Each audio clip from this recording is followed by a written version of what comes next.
আমি তো এমন ভালোবাসা চাইনি যে ভালোবাসায় কেউ থাকার পরও আমার নিজেকে সব থেকে বেশি একা মনে হবে। আমি তো তোমার থেকে দিন রাত 24 ঘন্টা সময় চাইনি। আমি তো শুধু তোমায় চেয়েছিলাম। তুমি আমার মন খারাপে, আমার একা লাগার মুহূর্তগুলোতে, আমার খারাপ সময়গুলোতে, দুঃখের দিনে, আমার ভীষণ মন খারাপের সময়গুলোতে তুমি আমাকে একটু সঙ্গ দাও, যাতে আমি আমার সব যন্ত্রণা, সব দুঃখ ভুলতে পারি। আমি তো খুব বেশি কিছু চাইনি তোমার থেকে। যতটুকু পেলে আসলেই সেখানে ভালোবাসা খুঁজে পাওয়া যায়। যতটুকু পেলে অভাব, একাকিত্ব ইত্যাদি দূর হয়। যতটুকু পাওয়ার পর আর ইচ্ছে জাগে না, আর কাউকেই পেতে ইচ্ছে জাগে না, ঠিক ততটুকুই তো চেয়েছি বলো। আজকালকার এই মিথ্যে ভালোবাসার জগতে আমি তোমায় ছেড়ে আর কাউকেই খুঁজিনি।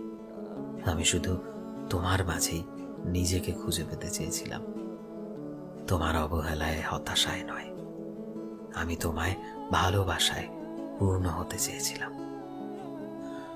আমায় খুশি করা, আমায় ভালো রাখা এতটাও কঠিন কিছু নয়। শুধুমাত্র মন থেকে একটু কেয়ার, একটু বিশ্বাস, একটু সাপোর্ট, ব্যাস এতটুকু পেলেই আমি এই পৃথিবীর সবার থেকে অনেক বেশি খুশি। এই ছেড়ে যাওয়ার যুগে যে শত ঝড়ঝঞ্ঝার পরেও আমার হাত দুটোকে শক্ত করে ধরে রাখবে, আমার তার প্রতি ভালোবাসা কোনোদিনও কমে যাবে না। ভালোবেসে শেষ নিঃশ্বাস অবধি আমায় বেঁধে রাখবে, আমি শুধুই তার। সত্যি বলছি, আমি তো এমন কাউকে চেয়েছি, এর থেকে বেশি কিছু তো নয়। প্রচন্ড মন খারাপ নিয়েও যার সাথে কথা বললে মনটা হালকা হয়ে যায়, যার হাসিতে পৃথিবীর সব ধরনের দুঃখ ভুলে দিব্যি হাসতে পারা যায়, যে আমার আবেগের মূল্য দেবে, আমার যত্ন নেবে। আমি তো তার মাঝেই নিজেকে খুঁজে পেতে চাই। আচ্ছা, তুমিই বলো না, আমি কি খুব বেশি কিছু চেয়েছি তোমার থেকে?